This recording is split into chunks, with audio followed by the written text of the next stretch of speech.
الحمد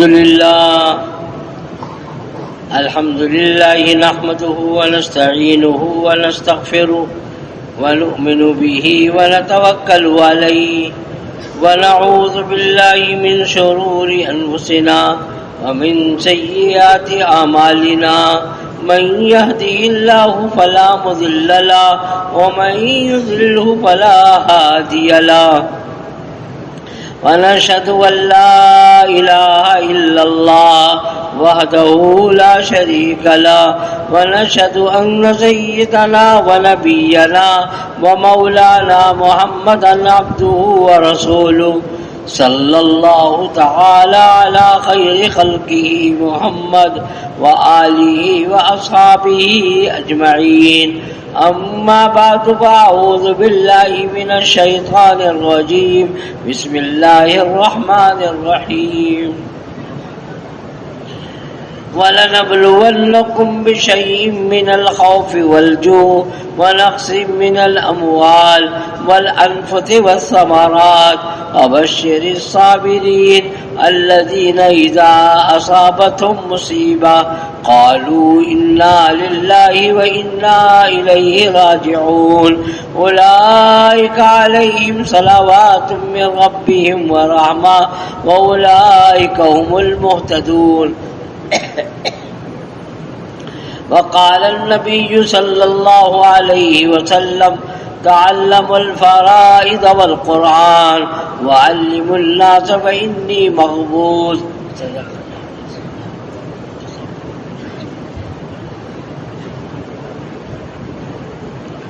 اللہ جل شانہ نے ہم سب کو اپنے فضل سے پیدا کیا. هل أتى على الإنسان حين من الدهر لم يكن شيئا مذكورا. انسان کا ایک زمانہ ایسا ہوا کہ جس کا کوئی وجود نہیں تھا، اللہ نے اپنے فضل سے ہمیں پیدا فرمایا. ہر آدمی تھوڑا سا غور کر لے، آج اس کی عمر اگر 50 سال ہے تو 51 سال پہلے وہ کہاں تھا؟ آج اس کی عمر 25 سال ہے تو 26 سال پہلے وہ کہاں تھا؟ اس کا کوئی وجود نہیں تھا. هل أتى على الإنسان حين من الدهر لم يكن شيئا مذكورا. اس کا کوئی وجود نہیں تھا. إنا خلقنا الإنسان من نطفة. اللہ فرماتے ہیں ہم نے انسان کو پیدا کیا. ہمارے مالک کون، خالق کون؟ اللہ ہے. اللہ نے اپنے فضل سے ہمیں پیدا کیا. پھر اللہ کی طرف سے یہ مطالبہ ہوا کہ میری اطاعت کرو، میری بات مانو. حضرت آدم علیہ السلام دنیا میں تشریف لائے. ان کی اولاد میں سب موحد تھے، سب یہ اللہ کو ماننے والے تھے. کان الناس امتا واحدہ، کان الناس امتا واحدہ، ساری امت اللہ کی ماننے والی تھی. پھر اس کے بعد آہستہ آہستہ زمانہ بدلا. ذرا توجہ کریں، آہستہ آہستہ زمانہ بدلا. نوح علیہ السلام تشریف لائے. نوح علیہ السلام کے زمانے میں سب اللہ کی عبادت کرنے والے تھے. اس زمانے میں 5 بزرگ ایسے تھے جو واقعی حقیقتاً بڑے بزرگ آدمی تھے. جب ان کا انتقال ہوا تو لوگوں نے کہا کہ یہ بڑے بزرگ آدمی تھے، ہمیں نصیحت کیا کرتے تھے، ہم ان کی بات کو مانا کرتے تھے. اب یہ سب دنیا سے چلے گئے، اب ہم گمراہ ہو جائیں گے. شیطان ان کے پاس آیا اور کہنے لگا کہ ان کی مورتیاں بنا لو، ان کی شکل کی، تاکہ ان کو دیکھ کر، ان کی مورتیوں کو دیکھ کر خیال آتا رہے گا کہ یہ وہی بزرگ ہیں جو ہمیں نصیحت کیا کرتے تھے، یہ وہی بزرگ ہیں جن کے ہمیں اچھی باتیں بتایا کرتے تھے. ان کو دیکھ دیکھ کر ہم جو ہے نا اللہ کی عبادت کرتے رہیں گے جیسے کہ ان کی زندگی میں کرتے رہے. یہ 5 بزرگ تھے، قرآن میں اس کا تذکرہ ہے. شیطان آیا اس طریقے سے، ایک نسل گزری، دوسری نسل آئی، پھر شیطان آیا، کہنے لگا کہ یہ ایسے ہیں کہ ان کی عبادت کرنا چاہیے. شروع میں تو صحیح، شیطان شروع میں صحیح راستے سے آ کر غلط راستے پر ڈال دیتا ہے. کہنے لگے کہ تمہارے باپ دادا ان کی عبادت کیا کرتے تھے، تم بھی ان کو سجدہ کرو. دنیا میں پہلی مرتبہ یہ بت پرستی شروع ہو گئی نوح علیہ السلام کے زمانے میں. اس سے پہلے سب اللہ کی عبادت کرنے والے تھے. انبیاء علیہ السلام اس کے بعد پے در پہ آتے رہے. وَإِن مِّنْ أُمَّةٍ إِلَّا خَلَا فِيهَا نَذِيرٌ وَإِن مِّنْ أُمَّةٍ إِلَّا خَلَا فِيهَا نَذِيرٌ. کوئی قوم ایسی نہیں آئی جس کے اندر اللہ نے کسی نذیر سے مراد نبی ہے، کسی نبی کو نہ بھیجو. وَإِن مِّنْ أُمَّةٍ لِكُلِّ قَوْمٍ ہاد سے مراد نبی ہے. ہر قوم کے اندر اللہ نے ہادی بنا کر انبیاء کو بھیجا. ثم ارسلنا رسلنا تترا.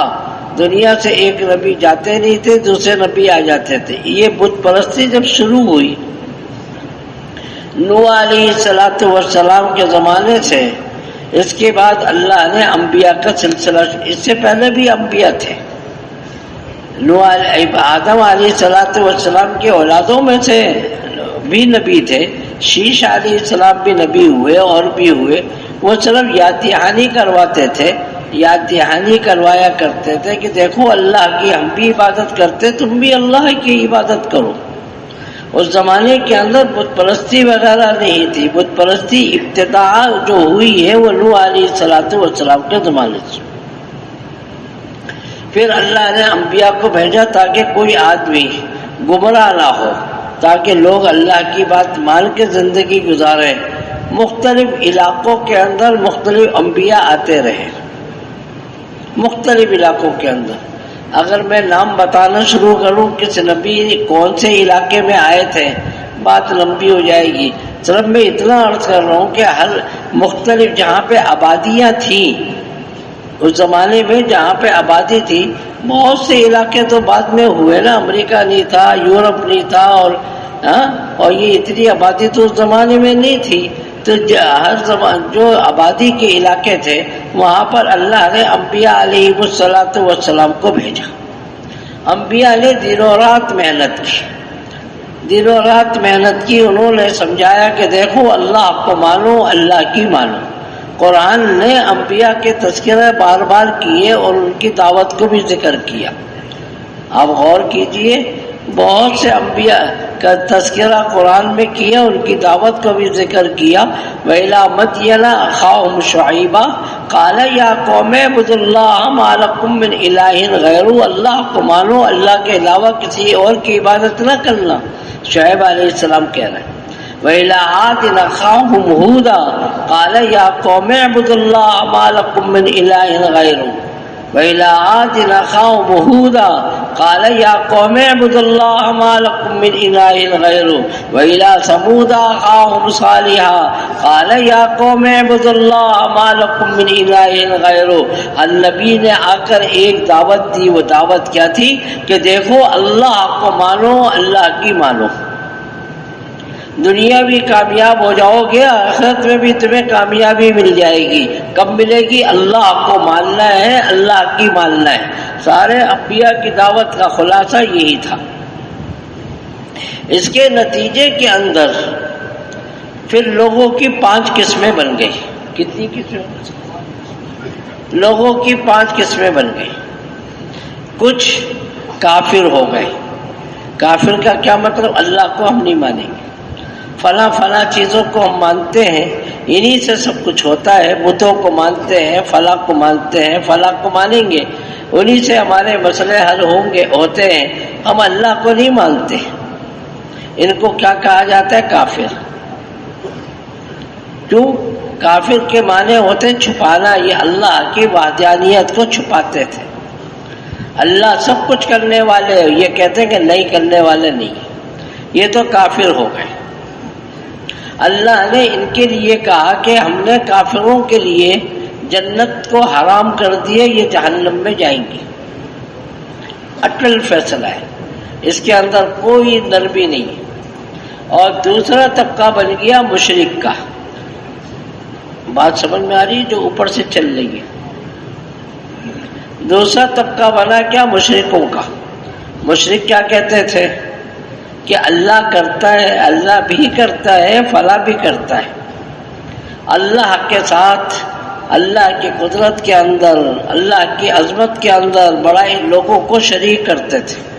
اللہ بھی کرتا ہے، ہمارے بت بھی کرتے ہیں، اللہ بھی کرتا ہے، ستارے بھی کرتے ہیں، فلاں ستارہ بارش برساتا ہے، لوہا فرشتہ، اللہ بھی کرتے، یہ بھی کرتے ہیں۔ اللہ کے ساتھ دوسرے کو شریک قرار دیتے تھے، ان کو کیا کہا جاتا ہے؟ مشرک۔ پہلے کون تھے؟ کافر، اور دوسرے نمبر پر کیا آگے کیا ہو گئے؟ مشرک۔ ان کا حکم بھی وہی قرآن نے بیان کیا جو کہ کافروں کا ہے۔ ان اللہ لا یغفر ان یشرک بہ ویغفر ما دون ذلک لمن یشاء۔ ان اللہ لا یغفر ان یشرک بہ ویغفر ما دون ذلک لمن یشاء۔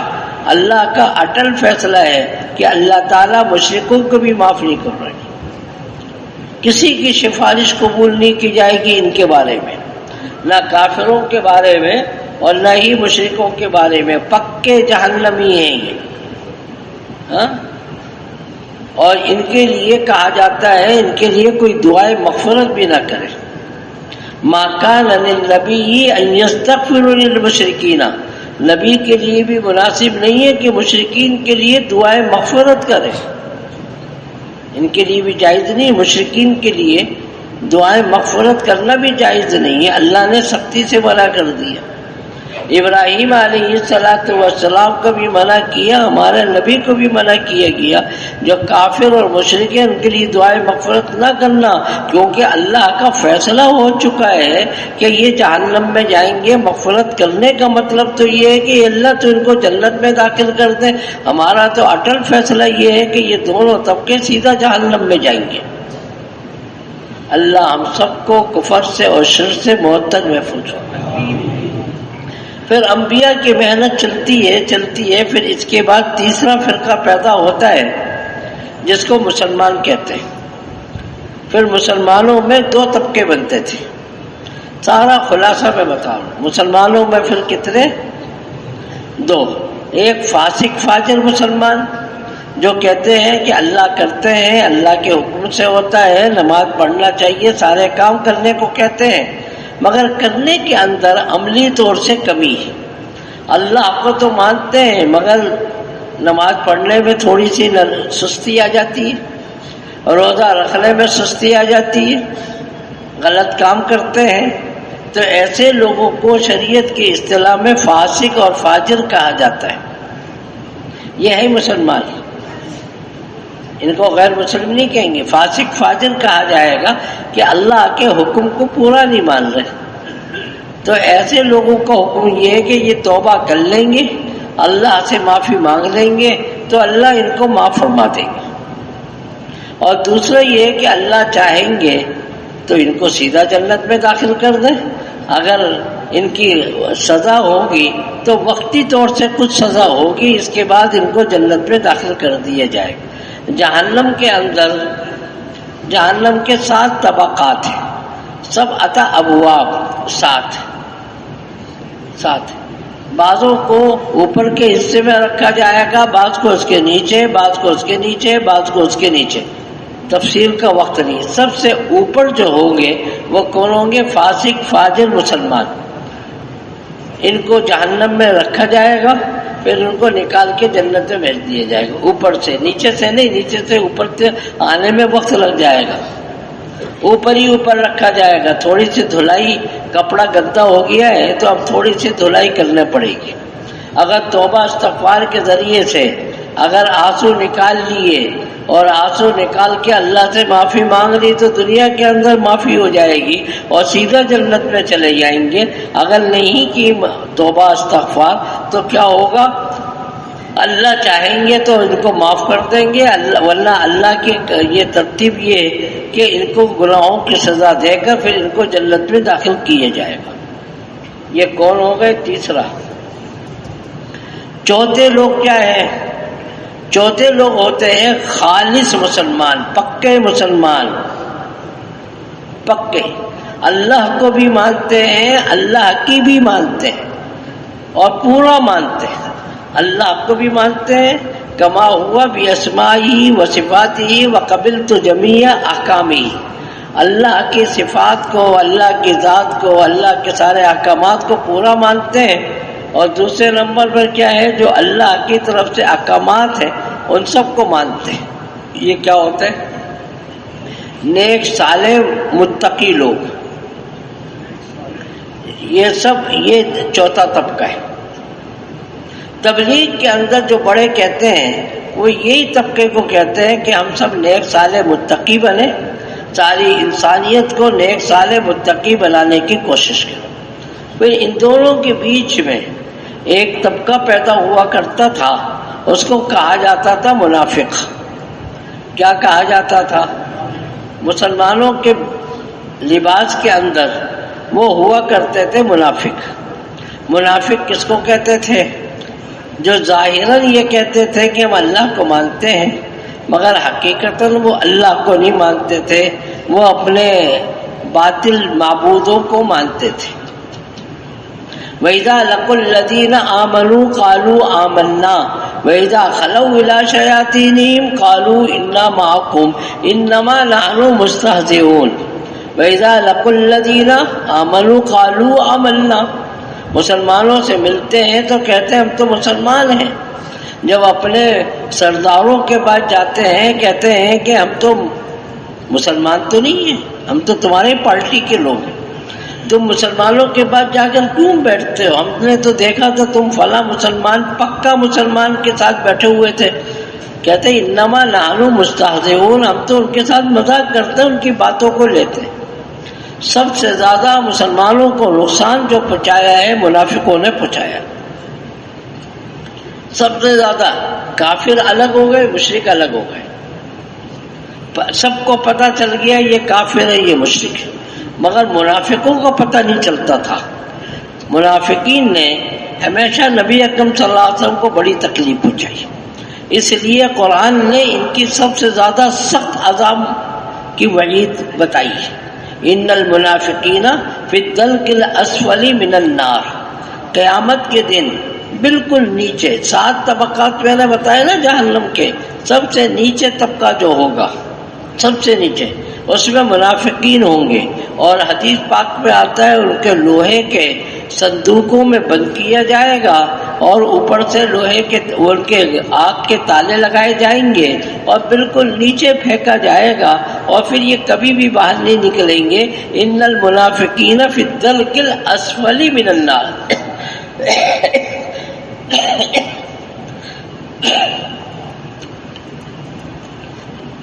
کیونکہ انہوں نے ہمیشہ مسلمانوں کو نقصان پہنچایا۔ غزوہ احد میں نکلے، راستے سے واپس آ گئے تاکہ مسلمان بھی واپس آ جائے، اور مسلمانوں کی اسکیم جو کافروں سے لڑنے کی تھی وہ خراب ہو جائے۔ ہمیشہ یہ نکلا کرتے تھے مسلمانوں کے ساتھ، پھر اس کے بعد راستے سے واپس لوٹتے تھے۔ بھائی تم کو نہیں جانا تو مت جاؤ، نہیں جانا تو مت جاؤ، جاتے بھی تھے یہ، اور جانے کے بعد کیا کرتے تھے، کچھ ایام کے بعد واپس آ جاتے تھے تاکہ مسلمانوں کے اندر خلبلی مچ جائے اور مسلمانوں کی ہمت پستہ ہو جائے۔ یہ ایسے خباثت کرتے تھے، اس لیے قرآن نے کہا ان المنافقین فی الدرک الاسفل من النار۔ بہرحال میں یہ عرض کر رہا تھا کہ ہماری تبلیغ کے اندر جو محنت ہے، ابھی تو صرف اتنی محنت ہے، ہم کافروں کو مسلمان بنانے کی دعوت ابھی نہیں دے رہے، مشرکین کے لیے دعوت نہیں دے رہے۔ ہماری دعوت کا خلاصہ یہ ہے، سنیے بھائی، دعوت کا خلاصہ یہ ہے کہ مسلمان پکے مسلمان ہو جائیں۔ اگر مسلمان پکے مسلمان ہو جائیں گے، جو قرآن نے کہا یا ایھا الذین آمنوا ادخلوا فی السلم کافہ، مکمل اسلام میں داخل ہو جاؤ۔ سارے صحابہ مکمل اسلام میں داخل ہو گئے تھے، کوئی ایک صحابی بھی آپ کو ایسا نظر نہیں آئے گا جو مکمل اسلام میں داخل نہ ہو، کچھ ادھر کچھ ادھر، بالکل ایک بھی نہیں ملے گا۔ بالکل انہوں نے فولی وجہ کا شطر المسجد الحرام، بس اللہ کی طرف منہ کر لیا. دنیا میں جو کچھ نقصان ہو، جو کچھ بھی ہو، اس کی پرواہ نہیں ہے. ہم نے تو اللہ کو ماننا ہے، اللہ کی ماننا ہے. اگر خاندان والے ساتھ دیں گے تو بہت اچھا ہے، اگر خاندان والے ساتھ نہیں دیتے، خاندان والوں کو چھوڑ سکتے ہیں، اللہ کو نہیں چھوڑ سکتے. اللہ نے غزوہ احد میں یہی ان سے مشق کروائی، بلکہ اس سے پہلے بدر میں کروائی. بدر میں مسلمانوں کی تعداد کتنی؟ 313. کتنی تعداد تھی؟ 313. اور سامنے کتنی تعداد تھی مشرکین کی؟ 1000. آمنے سامنے سارے رشتے دار، ادھر ماموں ہے، ادھر بھانجا ہے، ادھر چچا ہے، ادھر بھتیجا ہے، ادھر بھائی ہے تو ادھر بھائی ہے، ادھر باپ ہے تو ادھر بیٹا ہے، ادھر بیٹا ہے تو ادھر باپ ہے. سارے رشتے دار ایک دوسرے کے آمنے سامنے آ گئے. اللہ نے بدریوں کا امتحان لیا. اب بتاؤ تم اللہ کو مانتے ہو یا رشتے داروں کو مانتے ہو؟ اگر اللہ کو مانتے ہو تو لڑو ان سے، اگر تم اللہ کو نہیں مانتے اور اگر تم برادری اور خاندان کا خیال کرتے ہو تو تم تو واپس ہو جاؤ گے. ایسا نہ کرنا. وہ مشہور واقعہ آپ کے سامنے ہے کہ حضرت ابو بکر سے بیٹے نے یہ کہا، عبد الرحمن ان کا نام تھا، بعد میں پکے مسلمان ہوئے. شروع کے اندر وہ مسلمان نہیں تھے. احد کے بدر کے موقع پر ابا جان یعنی ابو بکر، آپ میری تلوار کی زرد کے اندر آ گئے تھے، اگر میں چاہتا تو آپ کو قتل کر دیتا، مگر ابا سمجھ کے میں نے چھوڑ دیا. سنیں حضرت ابو بکر کی بات. ابو بکر نے فرمایا کہ اے بیٹے، اگر تو میری تلوار کے زرد کے نیچے آتا تو میں اللہ کا دشمن سمجھ کے تجھے قتل کر دیتا. اور آپ کو معلوم ہے کہ اولاد کو اپنی باپ سے محبت کم ہوتی ہے اور ماں باپ کو اپنی اولاد سے محبت زیادہ ہوتی ہے. جن کی شادیاں ہو گئی وہ زیادہ سمجھتے ہیں اس کو کہ اولاد کو ماں باپ سے محبت ہوتی تو ہے مگر اتنی نہیں ہوتی جتنی والدین کو اپنے اولاد سے ہوتی. بہت ابراہیم علیہ السلام سے کہا گیا بڑا امتحان، بیٹے کو ذبح کرو. اگر علماء کہتے ہیں یہ کہا جاتا ہے اپنے آپ کو ذبح کرو، یہ آسان تھا. اپنے آپ کو ذبح کرنا بھی تو مشکل ہے، مگر یہ بنسبت اس کے آسان تھا کہ اپنی اولاد کو ذبح کرو. اولاد سے تو بڑی محبت ہوتی ہے انسان. دنیا کے اندر ہر آدمی کسی کو دوسرے کو اپنے سے آگے بڑھتا ہوا نہیں دیکھ سکتا، مگر اپنی اولاد کے بارے میں اس کو یہ خیال ہوتا ہے یہ مجھ سے بھی آگے بڑھ جائے. غلط کیا ہے؟ کوئی آپ سے آگے بڑھے گا آپ کہیں گے یہ کیوں بڑھ گیا؟ میں ہوں. مگر جب اس کی اولاد بڑھتی آگے وہ خوش ہوتا ہے اور کہتا کہ یہ صحیح. اولاد کو آگے بڑھتا ہوا دیکھ کر خوش ہوتا ہے، کسی اور کو دیکھ کر خوش نہیں ہوتا.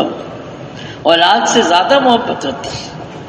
تو میں نے عرض کیا کہ ابو بکر رضی اللہ تعالیٰ عنہ یہ کہہ رہے ہیں کہ بیٹے اگر تو میری تلوار کے نیچے آتا تو میں اللہ کا دشمن سمجھ کے تجھے قتل کر دیتا، میں بیٹا سمجھ کے تجھے نہ چھوڑتا، تو نے تو باپ سمجھ کے مجھے چھوڑ دیا تھا. حالانکہ ابو بکر کو زیادہ محبت تھی اپنے اولاد سے. غلط. تو یہ 5 طبقے بنے مسلمان. یہ 5 طبقے بنے کس میں؟ انسانوں کے اندر. اللہ کیا مطلوب کون سا ہے؟ اللہ کیا مطلوب یہ طبقہ ہے جو کہ یہ کہے کہ ہم اللہ کو مانتے ہیں، اللہ کی مانتے ہیں، ہم کسی اور کو نہیں لیں گے، صرف اللہ ہی کی عبادت کریں گے. دنیا والے ایک طرف ہو جائیں ہمیں اس کی پرواہ نہیں ہے، ہمیں تو اللہ چاہیے. دنیا والے چھوڑتے ہیں تو ہمیں چھوڑ دیں، ہم چھوڑ دیں گے، مگر اللہ کو کسی حال میں نہیں چھوڑیں گے. تھوڑے سے حالات تو آئیں گے، مگر یاد رکھیے کہ جب یہ لوگ، ذرا توجہ کی ضرورت ہے بھائی، کہ جب یہ لوگ اس ہمت کے ساتھ کام کرتے ہیں کہ اب اللہ کو نہیں چھوڑ سکتے، سب کو چھوڑ دیں گے، اللہ کی غیبی مددیں ان کے آگے پیچھے ہوتی ہیں۔ وَلَنَبْلُوَنَّكُمْ بِشَيْءٍ مِّنَ الْخَوْفِ وَالْجُوعِ وَنَقْصٍ مِّنَ الْأَمْوَالِ وَالْأَنفُسِ وَالثَّمَرَاتِ وَبَشِّرِ الصَّابِرِينَ الَّذِينَ إِذَا أَصَابَتْهُمْ مُصِيبَةٌ قَالُوا إِنَّا لِلَّهِ وَإِنَّا إِلَيْهِ رَاجِعُونَ أُولَٰئِكَ عَلَيْهِمْ صَلَوَاتٌ مِّن رَّبِّهِمْ وَرَحْمَةٌ وَأُولَٰئِكَ هُمُ الْمُهْتَدُونَ۔ بڑی عجیب آیت۔ جب آدمی کہتا ہے میں اللہ کو مانوں گا، اللہ کی مانوں گا، ادھر ادھر نہیں دیکھوں گا، تو اس کے اوپر اللہ کہتے ہیں ہم حالات کو ڈالیں گے، امتحان لیں گے، پکا ہے یا کچا ہے، کچا ہے یا پکا ہے، مگر امتحان آدمی کے حیثیت کے مطابق لیا جائے گا، امتحان اللہ کے بندے کے حیثیت کے مطابق لیا جائے گا۔ تو میٹرک کا امتحان لیا جائے گا، اگر انٹر کا ہے تو انٹر کے اعتبار سے اس کا امتحان لیا جاتا ہے۔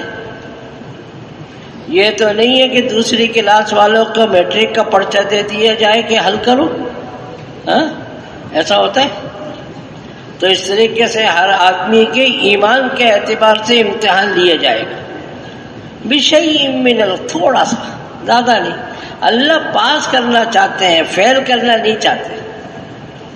بعض استاد ہوتے ہیں نا، وہ کہتے ہیں چلو کسی طریقے سے پاس کر دو، پاس کر دو۔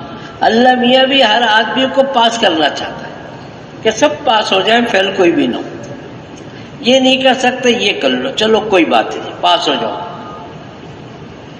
وَلَنَبْلُوَنَّكُمْ بِشَيْءٍ مِّنَ الْخَوْفِ وَالْجُوعِ، بغیر امتحان کے تو آدمی کو ترقی ہوگی نہیں۔ اللہ فرما رہے ہم تمہارا امتحان لیں گے، مگر معمولی سا لے کر پاس کر دیں گے۔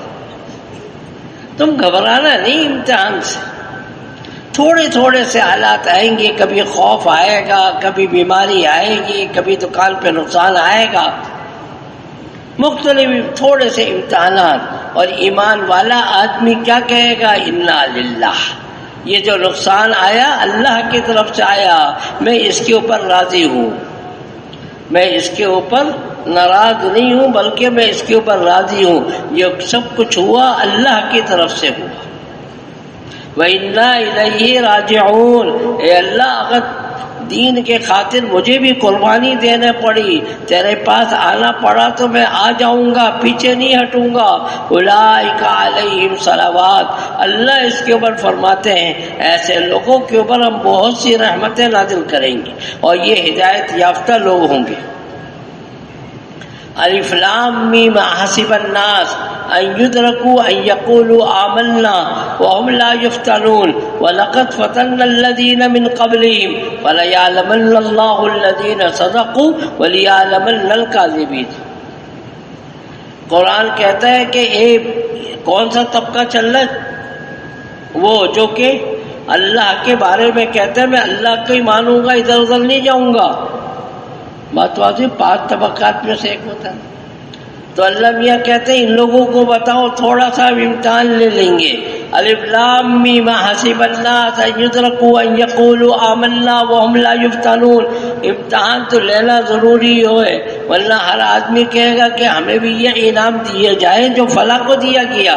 اللہ کہیں گے نہیں، امتحان میں آ جاؤ، پتہ چل جائے گا۔ وَلَقَدْ فَتَنَّا الَّذِينَ مِن قَبْلِهِمْ، اللہ نے تم سے پہلے لوگوں کا بھی امتحان لیا، تمہارا بھی امتحان ہوگا مگر ہلکا پھلکا سا ہو۔ امتحان کے بغیر 7ویں کلاس کا لڑکا 8ویں میں اور میٹرک کا بچہ فرسٹ ایئر میں نہیں جا سکتا۔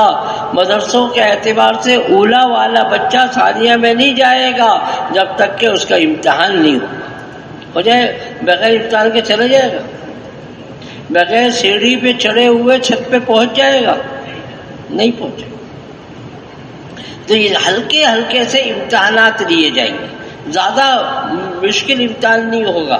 سر اللہ میاں تو پاس کرنے کے لیے ہیں، فیل کرنا نہیں چاہتے کسی کو، سب کو پاس کرنا چاہتے ہیں۔ ما یفعل اللہ بعذابکم ان شکرتم وآمنتم، عجیب آیت ہے، ما یفعل اللہ بعذابکم، اے بندو میں نے تم کو عذاب کے لیے یعنی فیل کرنے کے لیے دنیا میں پیدا نہیں کیا، میں تو ہر آدمی کو چاہتا ہوں کہ پاس ہو جائے اور جنت میں پہنچ جائے۔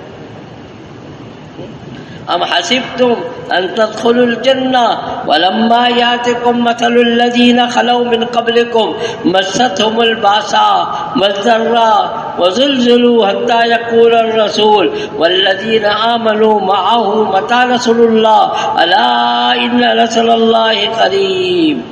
ام حسبتم ان تدخلوا الجنہ، اے لوگوں تم نے یہ گمان کر لیا کہ جنت میں داخل ہو جاؤ گے؟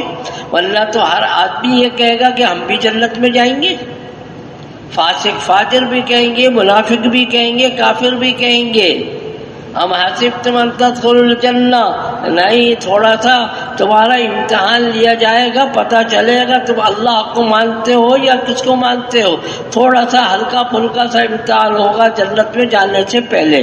ام حسبتم ان تدخلوا الجنہ ولما یاتکم مثل الذین خلوا من قبلکم، گھبراؤ نہیں، تم سے پہلے لوگوں کا بھی ہم نے ہلکا پھلکا امتحان لے کر جنت میں داخل کیا تھا، تمہارا بھی امتحان لیا جائے گا، تاکہ کوئی یہ نہ کہے کہ بغیر امتحان کے بھی آدمی جنت میں چلا گیا تھا تو ہمیں بھی جنت میں بھیجو۔ ورنہ منافقین بھی اور دوسرے لوگ بھی کہیں گے کہ ہم بھی جنت کے مستحق ہیں۔ نہیں، امتحان ہوگا۔ ممتاز الیوم ایھا المجرمون، مجرمین اور غیر مجرموں کو الگ کیا جائے گا۔ وَلَمَّا يَأْتِكُم مَّثَلُ الَّذِينَ خَلَوْا مِن قَبْلِكُم مَّسَّتْهُمُ الْبَأْسَاءُ وَالضَّرَّاءُ وَزُلْزِلُوا حَتَّىٰ يَقُولَ الرَّسُولُ، پہلے لوگوں کے بڑے سخت امتحانات ہوئے تھے، اے لوگوں تمہارا تو بہت ہلکا سا امتحان ہوگا، تم میرے شہیدی امت ہو، ہاں، اللہ کے ہم سب بندے ہیں اور نبی اکرم صلی اللہ علیہ وسلم کی امتی ہیں۔ اللہ کو ہم سے بڑی محبت اور ہمارے نبی کو بھی ہم سے بڑی محبت تھی۔ اللہ اپنی بھی محبت کا خیال رکھیں گے اور نبی اکرم صلی اللہ علیہ وسلم کی بھی محبت کا خیال رکھیں گے۔ کہا گیا کہ دیکھو ہلکا امتحان ہو کر پھر جنت میں چلے جاؤ گے۔ اب آپ ارادہ کریں گے کہ ہم نے انشاءاللہ پورا متقی بننا ہے، تو آپ کہیں گے ابتداءً میں 4 مہینے لگا لوں، اب کیا ہوگا، امتحان آئے گا۔ میں یہ بتانا چاہ رہا تھا، امتحان آئے گا، پھر ہم کہیں گے یار یہ امتحان تو مشکل ہے، یہ چھوڑ، پھر کیا ہوگا، وہیں پہ امتحان کے بغیر تو بات پکے مسلمان ہونے کی علامت اور پکے مسلمان ہونے کی نشانی دینا پڑے گی۔ پہلے زمانے کے اندر، اب بھی ہوتا ہے باہر ملکوں میں، آدمی جو ہے نا اپنے جسم پہ کچھ چیزیں کھدواتا تھا، کیا کہتے ہیں اس میں، سیٹو، تو وہ کرواتا تھا۔ ایک آدمی کو بڑی محبتی شعر سے اس نے کہا کہ ایک آدمی کے پاس گیا کہ میری کمر پہ شعر بنا دو۔ اس نے سوئی میں رنگ ونگ لیا، ڈالا، گھسیرا، تو اس کو تکلیف ہوئی، کہنے لگا کیا بنا رہے ہو؟ کہنے لگا یہ پچھلا پاؤں بنا رہا تھا میں۔ کہنے لگا یار 3 پاؤں کا بھی تو شعر ہوتا ہے، اس کو نہ بناؤ، مگر بنانا ضرور ہے شعر۔ پھر اس نے کیا کیا، دوبارہ سوئی لی، اس کو چبائی کہ کیا بنا رہا ہو؟ کہنے لگا پچھلا دوسرا پاؤں بنا رہا ہوں۔ کہنے لگا یار تکلیف ہو رہی، مت بناؤ۔ پھر بنانا تو ہے، پھر اس نے سوئی چبائی، اب کیا بنا رہے ہو؟ شعر کی دم بنا رہے ہو۔ یا دم کے بغیر بھی تو شعر ہوتا ہے، دم کو چھوڑ دو۔ پھر اس نے پھر سوئی چبائی، اب کیا بناؤ گے؟ اب آگے کا پاؤں بنا لو۔ تکلیف ہوئی کہ لگا یار اس کو مت بناؤ۔ دوسرے پاؤں کا بھی یہ کیا، اب کیا کر رہا ہے، سر بنا رہا ہے۔ اس نے کہا یہ کیا بنا لو یار، تکلیف ہوئی، کہنے لگا کہ یہ اس کا سر بنا لو۔ کہنے لگا یار سر کے بغیر ہی بنا دو۔ اس نے کہ لات ماری، اس نے کہا اللہ میاں نے بھی ایسا شعر نہیں بنایا، تم مجھ سے کیسا شعر بنواتے ہو؟ ہاں، اللہ میاں نے بنایا تھا جس کے نہ پاؤں ہو، نہ سر ہو، نہ پاؤں، جو کچھ بھی نہ ہو۔ تو میں یہ عرض کر رہا تھا کہ مطلوب دنیا اللہ تعالیٰ کی ہے کون کیا ہے، تھوڑی سی تکلیف دے کر اللہ بہت اوپر پہنچانا چاہتے ہیں. زیادہ نہیں ہوگی، استعداد سے زیادہ نہیں ہوگی. میں نے کہا 5ویں کلاس والے کو 6ٹھی کلاس کا پرچہ نہیں دیا جائے گا، میٹرک والے کو فرسٹ ایئر کا پرچہ نہیں دیا جائے گا، اولا والے کو ثانیہ کا پرچہ حل کرنے کو نہیں دیا جائے گا، بلکہ یہ کیا جائے گا اگر میں کہوں اولا والے کو اعدادیہ کا اور 7ویں والے کو 5ویں کا دیا جائے گا کہ پاس ہو جاؤ. تو اب امتحان ہوگا ہمارا اور آپ کا. آپ کہیں گے میں چلے پہ تو نہیں جا سکتا، دیندار بن جاؤں گا. کیسے بنیں گے بھائی؟ ڈاکٹر کا بیٹا کبھی گھر پہ ڈاکٹر پر اپنے اماں اور ابا سے پڑھ کے ڈاکٹر بنا ہے کبھی؟ انجینئر کے ماں باپ انجینئر ہیں، ان کا بیٹا کیا گھر پہ انجینئر بن گیا؟ ماحول میں تو جانا پڑے گا. ہمیں جب چبھتی ہے سوئی تو ہم کہتے ہیں یار یہ چلے کے بغیر ہی ہمیں کچھ کر دو، 3 چلے کے بغیر ہی ہم کر لیں. ہم یہ تو وہ جو سوئی چبھ رہی ہے نا، یہ بڑا مشکل ہے. تھوڑا سا تو کرنا پڑے گا، تھوڑا سا تو کرنا پڑے گا. اس کے بعد اللہ خوش ہوں گے. اولئک علیہم صلوات، اللہ کی بہت سی رحمتیں ہوں گی اور اللہ اعلان کریں گے وہ اولئک هم المہتدون، یہ پکے ہدایت یافتہ لوگ ہیں. جو حالات آتے ہیں، سوئیاں چبھتی ہیں، حالات آتے ہیں، یہ پیچھے نہیں ہٹتے، آگے بڑھتے ہیں. تو اللہ نے کہا کہ دنیا میں ہدایت یافتہ لوگوں کو دیکھنا ہے تو ان کو دیکھ لو. سارے صحابہ اسی طریقے سے شروع میں تھوڑے سے حالات آئے، جب حالات کو برداشت کر لیا انہوں نے، اللہ کے نزدیک کیا بن گئے؟ یہ میرے سارے صحابہ ستاروں کے مانند ہیں، جس کے پیچھے چلو گے اس کو بھی ہدایت مل جائے گی. فَإِنْ آمَنُوا بِمِثْلِ مَا آمَنْتُمْ بِهِ فَقَدْ اهْتَدَوْا فَإِنْ آمَنُوا بِمِثْلِ مَا آمَنْتُمْ بِهِ فَقَدْ اهْتَدَوْا. قیامت تک کے لیے صحابہ کو اللہ نے یہ فرمایا کہ لوگوں اگر ان جیسا بھی تم ایمان لیا ہو، اعمال کر لو تو تم بھی ہدایت یافتہ ہو جاؤ گے، کیونکہ امتحان ہوا اور یہ امتحان میں پاس ہو گئے. امتحان میں کیا ہو گئے؟ پیچھے نہیں ہٹے، پاس ہو گئے. اور اگر ہم بھی پاس ہوں گے تو اللہ کی طرف سے بڑا زوردار انعام ہے 14ویں صدی والے مسلمانوں کے لیے بھی. والسابقون الاولون من المہاجرین والانصار والذین اتبعوهم بإحسان رضی اللہ عنہم ورضوا عنہ. سابقین اولین صحابہ جو شروع میں مسلمان ہوئے وہ صحابہ، اور کیا ہے؟ والذین اتبعوهم بإحسان، اور اس کے بعد 14ویں صدی والے 15ویں صدی والے یہ بھی صحابہ کی طرح اتباع کرتے ہیں. تو اللہ نے بڑی خوشخبری سنائی، رضی اللہ عنہم ورضوا عنہ. 14ویں صدی کے مسلمانوں سے بھی ہم خوشی کا، ہم جو ہے نا اپنی رضا کا اعلان کرتے ہیں. کتنے مزے آ گئے. ہم کہتے ہیں رضی اللہ عنہم ورضوا عنہ صحابہ کے لیے، اس میں کوئی شک نہیں ہے، ان کو نبی نے سنا دیا. مگر یہ انعام مجھے اور آپ کے لیے بھی ہے، بشرط کہ ہم والذین اتبعوهم بإحسان صحابہ کی اتباع مکمل کریں اور صحابہ کی زندگی کو دیکھیں. ہر وقت ان کو اپنی فکر اور امت کی فکر تھی، اپنی فکر اور امت کی فکر تھی کہ دنیا میں کوئی آدمی جہنم میں نہ جائے. اور جو میں نے عرض کیا نا کہ وہ ایک طبقہ کون سا جو خالص اللہ کو راضی کرنے والا، جس کو نیک صالح متقی کہا جاتا ہے، ویسے ہم بھی بن جائیں اور سارے دنیا والے بن جائیں، یہ ہر صحابی کی تمنا تھی. اگر آج ہم بھی ایسا کرنے کو تیار ہوں تو جو انعام اللہ نے رضی اللہ عنہ ورضوا عنہ کا صحابہ کو دیا تھا مجھے اور آپ کو بھی مل جائے گا، بشرطے کہ اسی طرز کے اوپر ہماری زندگی گزرے جو صحابہ کی زندگی تھی. والذین اتبعوهم بإحسان. اور اس کے اوپر صرف 4 مہینے چلنے کا مسئلہ نہیں ہوگا، موت تک جمنا پڑے گا. ان الذين قالوا ربنا الله ثم استقاموا تتنزل عليهم الملائکہ. اگر جو لوگ کہتے ہیں ہم اللہ کو مانتے ہیں اور جمتے ہیں تو چاروں طرف سے فرشتوں کا نزول ان کے اوپر ہوگا. فرشتوں کی مدد ہر وقت ان کے ساتھ ساتھ ہوگی.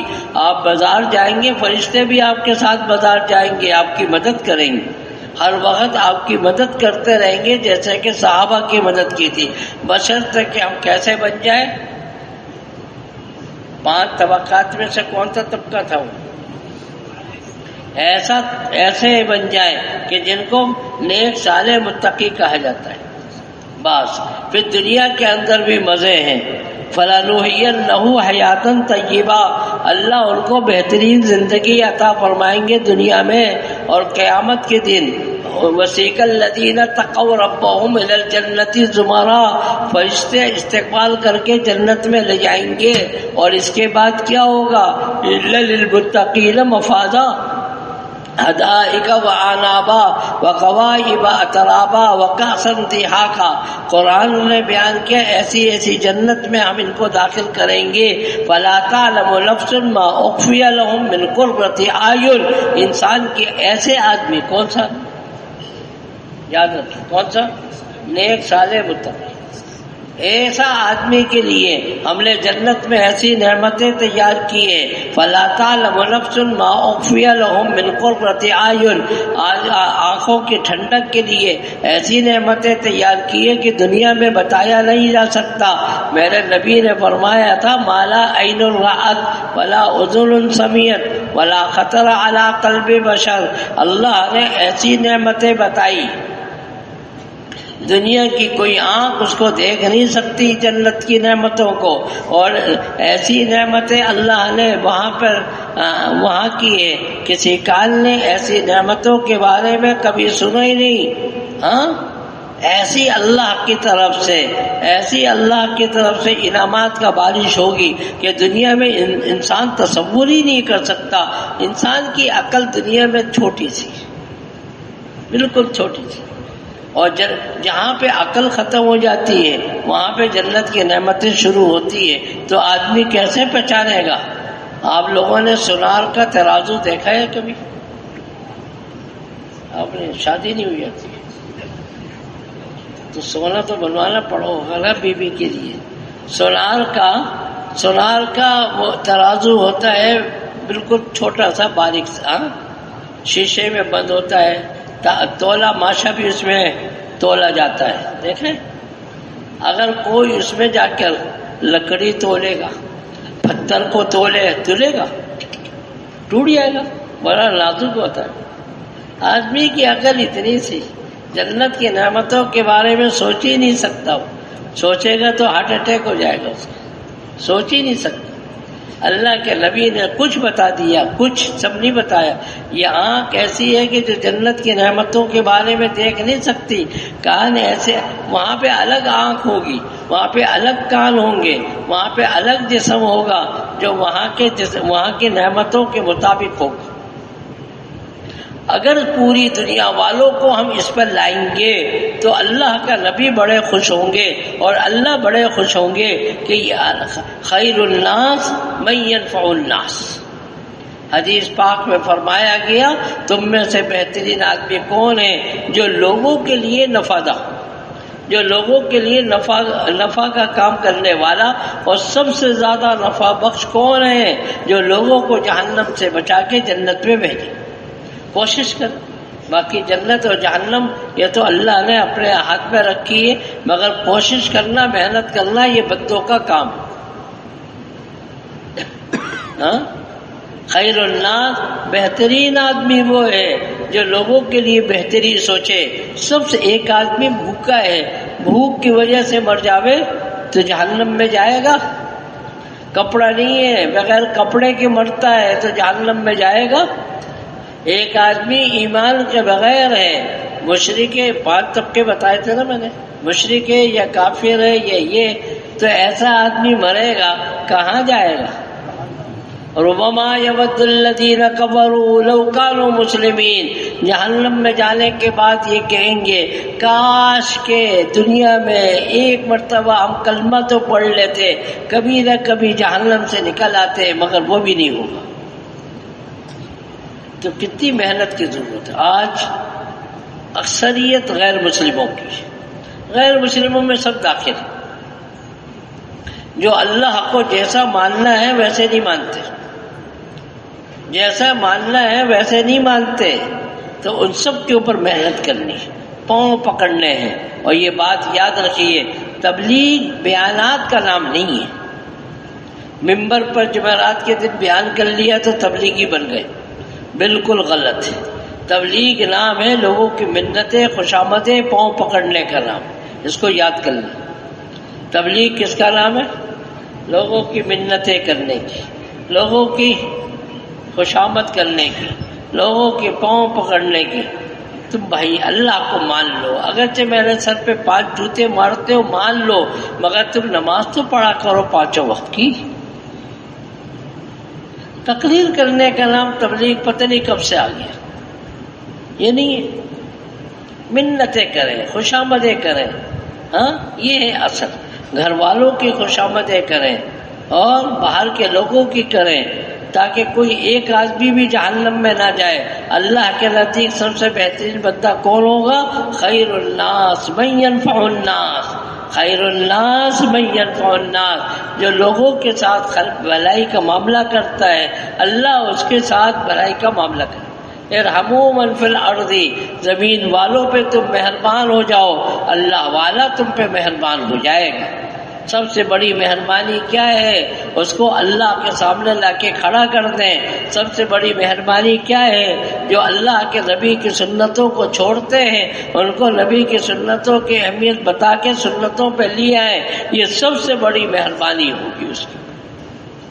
کیا خیال ہے کریں گے انشاءاللہ؟ کون کون کرے گا بھائی؟ اس کے لیے نکلنا ہوگا 4 مہینے کے لیے۔ آپ کہیں گے کہ جی سوئی تو ہم نے نہیں چبوانی، کبھی بچے کی سوئی چبھے گی، بچہ یاد آئے گا، کبھی بیوی کی سوئی چبھے گی، اور کبھی کاروبار کی ہوگی۔ یہ ساری چیزیں تو ہوگی، مگر بن جائے گا شعر، چبا کے بن جائے گا۔ ورنہ تو وہ کہتا ہے کہ اللہ میاں نے بھی ایسا شعر نہیں بنایا جس کے نہ پاؤں ہو، نہ سر ہو، نہ کچھ ہو۔ تو اس کے لیے کہا جاتا ہے اللہ کے راستے میں نکلنا ہے۔ تھوڑے سے حالات، صحابہ کے ساتھ بھی حالات تھے، مگر انہوں نے جب ہمت کر لی، اللہ نے ان کے ساتھ کیسی مدد کی۔ اللہ کی مدد صحابہ سے زیادہ ہمارے اور آپ کے اوپر آئے گی۔ ہم کمزور ہیں نا، صحابہ کے پاس تو نبی موجود تھے، تسلی دیا کرتے تھے، ہمیں تو کوئی تسلی دینے والا بھی نہیں ہے۔ کوئی ہے تسلی دینے والا؟ کوئی بھی نہیں۔ ہم تو ایسے سمندر میں غوطے لگا رہے ہیں جس کا کوئی کنارہ ہی نظر نہیں آتا۔ کوئی ہمارا سہارا نہیں ہے۔ تو ایسے موقع پر جو قدم اٹھاتا ہے اللہ اس سے بڑے خوش ہوتے ہیں، اللہ بہت خوش ہوتے ہیں، اللہ فوراً اس کو خود اس کی مدد کرتے ہیں۔ چھوٹا بچہ ہوتا ہے نا، ہر گھر میں بچہ ہوتا ہے 9-10 مہینے کا، اس کو ماں باپ چلانے کی کوشش کرتے، ادھر کھڑا کر دیا، کوئی چیز دی منہ پہ، قدم اٹھایا، اس نے ایک قدم اٹھایا نا، اب وہ گرنے لگا، اس کی ماں نے جلدی سے گود میں لے لیا۔ ہوتا ہی نہیں ہوتا، کہتا ہے بچہ چل گیا۔ محلے میں مٹھائی تقسیم ہو رہی ہے، بھئی آج تمہارے گھر سے مٹھائی آئی تھی، کیا بات تھی؟ کہہ رہا کہ بچہ نے چلنا شروع کر دیا۔ کون سا چلنا شروع کیا؟ اس نے تو ایک ہی قدم اٹھایا تھا، ماں نے اس کو گود میں لے لیا۔ خدا کی قسم، خدا کی قسم، آدمی ایک قدم اٹھاتا ہے اللہ کی رحمت اس کو اپنے آغوش میں لے لیتی۔ ہاں، آ گیا میرا بندہ میری طرف، آ گیا میرا بندہ میری طرف۔ یا عبادی الذین اسرفوا علی انفسہم، دنیا کا جو سب سے زیادہ گناہگار بندہ ہے اللہ اس کو کہتے ہیں یا عبادی، میرے بندے، سب سے زیادہ جس نے زنا بھی کیا، جس نے چوری بھی کی، سب کو اللہ میاں یہ نہیں کہتے بدماش بندے، یا عبادی میرے بندے آ جاؤ میری طرف۔ تم آ گئے نا، لا تقنطوا من رحمت اللہ، میری رحمت سے مایوس نہ ہونا، اللہ بڑے معاف کرنے والے غفور الرحیم ہے۔ کیا خیال ہے؟ لوگوں کے پاس جائیں، منتیں کریں، خوشامدیں کریں، اور لوگوں کو اللہ کے سامنے لا کے کھڑا کرتے، اللہ آپ سے خوش ہو جائے۔ ان کا تو جو کچھ ہوگا ہوگا، مگر محنت کرنے والے کو اللہ محروم نہیں کرے۔ تھوڑی تھوڑی سی محنت لوگوں نے ہمارے اوپر کی، ہم یہاں پہ یوسف مسجد میں آ گئے. کوئی خود ہی سے تو نہیں آیا، اس کے پیچھے محنت ہوئی ہے. آپ یہ سمجھیں گے کہ میں بغیر محنت کے ہو آ گیا، ایسا نہیں ہوا. لوگوں نے محنت کی، اگرچہ نظر نہیں آیا، آپ کے اوپر نظر نہیں آیا کس نے منتیں کی، محنت کی گئی کسی پر، اللہ نے اثر ڈال دیا آپ کے اوپر. مکے پہ محنت ہوئی، مدینے والوں. دعوت جب بھی دی جائے گی، اس کو یاد رکھیں، دعوت جب بھی دی جاتی ہے، دعوت کا ایک نور ہوتا ہے. وہ نور کبھی جس کو دعوت دی گئی اس کے اوپر اترتی ہے، اس کو ہدایت مل جاتی ہے. ورنہ یہ نور اللہ قبول کر کے کسی کے اوپر بھی اتار دیتے ہیں، اس کو ہدایت مل جاتی ہے. مکے والوں پہ محنت ہو رہی تھی، انہوں نے قبول نہیں کیا تو وہ نور چلا گیا کہاں پر؟ مدینے میں. مدینے والوں کو وہ اللہ نے ہدایت دی. آپ یہ نہ سمجھیں کہ ہم تو بغیر محنت کے یوسف مسجد میں آ گئے. پتہ نہیں کس نے کہاں روئے تھے، کہاں کچھ کیا تھا، اس کا اثر ہمارے اوپر پڑا اور اللہ نے ہمیں بھی قبول کر لیا. اب لوگ منتظر ہیں، اب لوگوں نے محنت کر کے ہمیں یہاں پہ پہنچا دیا. اب ہم بھی لوگوں پر ہم بھی محنت کریں، کوشش کریں تاکہ بعد کی دنیا والے بھی کیا کریں، اللہ ان کو بھی ہدایت یافتہ بناتا. کریں گے انشاءاللہ. کون کون کرے گا بھائی؟ سب کریں گے. اس کے لیے کہا جاتا ہے کہ 4 مہینے جلدی لگائیں، اس میں تاخیر نہ کریں، تاخیر نہ کیجیے، جلدی کیجیے. پتہ ہی نہیں ہے موت کب آ جائے، پتہ ہی نہیں. پہلے آدمی گرتا تھا، مرتا تھا، اب مر جاتا ہے پھر گرتا ہے. کیسے کیسے حالات آتے ہیں آدمی کو ڈرانے کے لیے. دیکھو تم کب تک دنیا میں رہو گے، ایک نہ ایک دن تمہارے پاس آنا ہے. افحسبتم انما خلقناکم عبثا وانکم الینا لا ترجعون. اے دنیا والو، تم نے سوچا ہے کیا کہ دنیا میں ہمیشہ رہو گے، ہمارے پاس نہیں آؤ گے؟ عجیب آیت. اس کو یاد کر لیجیے. افحسبتم انما خلقناکم عبثا وانکم الینا لا ترجعون. ہمارے پاس نہیں آؤ گے، ایسا نہیں ہو سکتا. تم مرو گے اور ہمارے پاس آؤ گے اور ہمیں حساب کتاب کو تمہیں دینا پڑے گا. تو 4 مہینے سب لگائیں گے انشاءاللہ. نقد لگائیے، نقد لگائیے، اللہ آپ کی مدد فرمائیں گے. ٹھیک ہے انشاءاللہ. تھوڑی دیر تک جم کے بیٹھے رہیں، تشکیل ہوگی، اس کے بعد پھر اٹھیے. ہاں ایسا تو سب نیت کر لیجئے. کون نہیں اٹھے گا بھائی؟ کون نہیں اٹھے گا؟ جزاک اللہ. تھوڑی دیر کی بات ہے، اس کے بعد پھر آپ وضو بھی کریں، استنجا بھی کریں. جی